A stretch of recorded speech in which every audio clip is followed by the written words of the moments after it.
Bienvenido a esta clase de 0 a 100 para elaborar tu análisis de ciclo de vida. Luego de tu haber elaborado la tabla del inventario con la cantidad de artículos que hayas encontrado hasta el momento, ya sean 3, 4, 5, 10, es momento de pasar a la tabla de categorías de impacto. Con esta tabla lo que buscamos es identificar en estos artículos 3 aspectos. El primero de ellos es el software que utilizaron para realizar el análisis de ciclo de vida. Entonces, el software es el que tiene la capacidad de vincular los datos que nosotros obtuvimos en el inventario con las categorías de impacto que nosotros seleccionamos. De aquí es donde aparecen softwares como CIMAPRO, resulta ser uno de los más utilizados para elaborar un análisis de ciclo de vida. Como segunda opción tenemos Gavi, que asimismo es uno de los más utilizados a nivel mundial para elaborar un análisis de ciclo de vida. O como tercera opción, OpenLCA, que es un software gratuito para tú elaborar un análisis de ciclo de vida que realiza ese puente o esa vinculación entre tus datos del inventario y las categorías de impacto. Como segundo aspecto tenemos que identificar el método que utilizaron para evaluar esas categorías de impacto. Entonces vamos a ver como huella de carbono,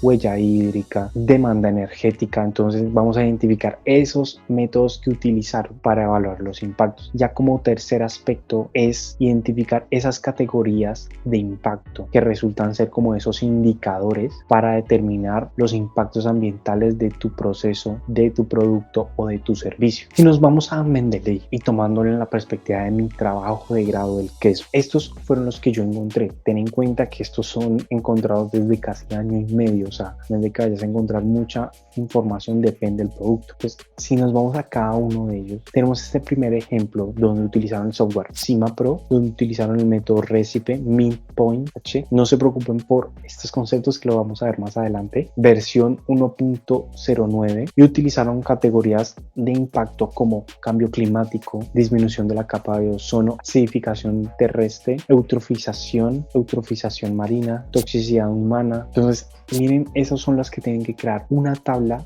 donde mencione esos 3 aspectos. Si nos vamos a otro ejemplo, si lo vemos de primerazo, vamos a dar cuenta que no mencionan el software. Entonces lo más fácil es ir al buscador de arriba de Mendeley o aplicar control F y buscar los software que yo les había dicho. Pues miren, CIMAPRO, utilizaron CIMAPRO versión 8. Pues ya sabemos que utilizaron CIMAPRO, usaron el método Recipe Midpoint versión 1.11, utilizaron la demanda acumulativa de energía también. Ya van 2 métodos, uno que es similar y otro que podríamos adicionar a nuestra investigación. Y en categorías de impacto, si se fijan, las mismas: cambio climático, disminución de la capa de ozono, acidificación terrestre, eutrofización del agua, toxicidad. Entonces ya vamos a ver que podemos tomar esos artículos y qué variables podríamos tomar y con cuáles artículos podríamos comparar. El último vemos otra vez que lo divide por las etapas del análisis de ciclo de vida, pero no menciona directamente el software, entonces podemos hacer lo mismo. CIMAPRO, utilizan CIMAPRO, listo. Ten en cuenta que no porque todos los artículos utilicen el mismo software tú debes usarlo, debes tener en cuenta las condiciones que tú tienes. Si tu universidad o si tú tienes solo la capacidad de utilizar otro software como Gavi, como Humberto, o incluso no tienes ninguno de esos, vas a utilizar OpenLCA porque es gratuito, está bien. Esto es como una guía para que te des cuenta cómo puedes comparar tus resultados con otras investigaciones o cuáles son las categorías que más utilizan, y puedes ver 2 opciones: o uno porque sean las más importantes de ese sector, o otro porque sea o vacíos de información que tú puedes llenar con tu investigación.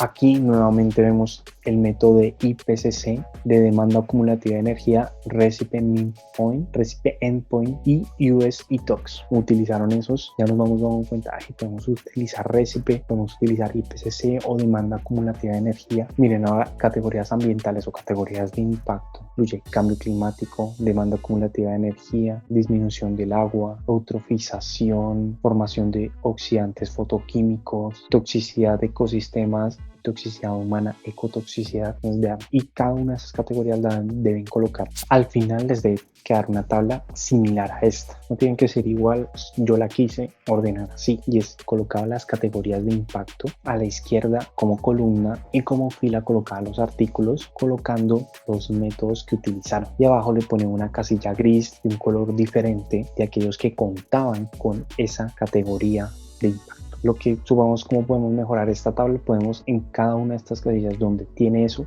colocar el valor de esa categoría de impacto, y así ya es mucho más fácil para ti compararlo con tus resultados. Yo miden todas las categorías de impacto y pueden que algunas solo eran específicas de un artículo. Entonces ya ahí ustedes ven, listo, ¿cuál categoría yo tengo? Está listo. Tengo para compararlo con este artículo, listo, lo tomo y ya, pues ya es mucho más fácil ordenar la información y compararla. Hasta aquí la clase de hoy. Nos vemos en la siguiente clase.